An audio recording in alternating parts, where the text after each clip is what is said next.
A vida e a morte.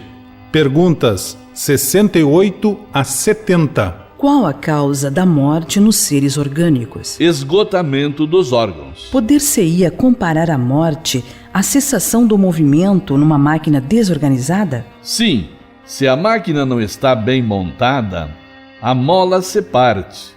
Se o corpo está enfermo, a vida se extingue. Por que uma lesão do coração, mais do que a de quaisquer outros órgãos, causa morte? O coração é uma máquina de vida, mas não é o único órgão cuja lesão ocasiona a morte. Ele não é mais que uma das engrenagens essenciais. Em que se transformam a matéria e o princípio vital dos seres orgânicos quando eles morrem? A matéria inerte se decompõe e vai formar novos organismos. O princípio vital retorna à massa. Morto, o ser orgânico, os elementos que o compõem sofrem novas combinações, de que resultam novos seres, os quais aurem na fonte universal o princípio da vida e da atividade, absorvendo-o e assimilando-o para novamente o devolverem a essa fonte quando deixarem de existir. Os órgãos estão, por assim dizer, impregnados de fluido vital. Esse fluido dá a todas as partes do organismo uma atividade que opera a cicatrização de certas lesões e restabelece as funções momentaneamente suspensas. Mas quando os elementos essenciais ao funcionamento dos órgãos estão destruídos ou muito profundamente alterados, o fluido vital é impotente para lhes transmitir o movimento da vida e o ser morre. Os órgãos reagem necessariamente uns sobre os outros.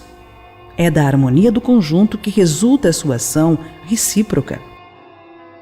Quando uma causa qualquer destrói esta harmonia, os órgãos deixam de funcionar como o movimento de um mecanismo cujas engrenagens essenciais estão desarranjadas.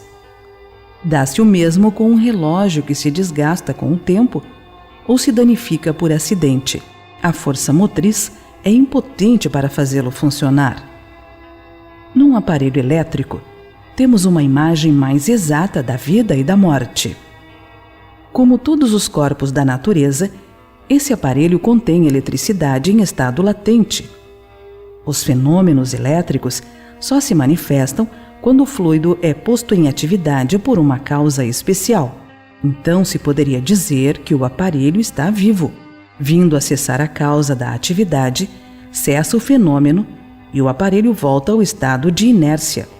Os corpos orgânicos seriam, assim, uma espécie de pilhas ou aparelhos elétricos nos quais a atividade do fluido produz o fenômeno da vida.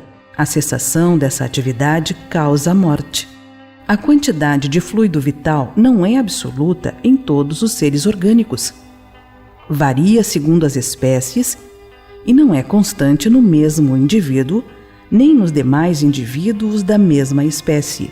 Há os que estão, a bem dizer, saturados de fluido vital, enquanto outros o possuem apenas em quantidade suficiente. Daí para alguns, vida mais ativa, mais tenaz e, de certo modo, superabundante. A quantidade de fluido vital se esgota. Pode tornar-se insuficiente para a manutenção da vida, se não se renovar pela absorção e assimilação das substâncias que o contêm. O fluido vital se transmite de um indivíduo a outro. Aquele que o tiver em maior quantidade pode dá-lo a quem o tenha de menos e, em certos casos, prolongar a vida prestes a extinguir-se.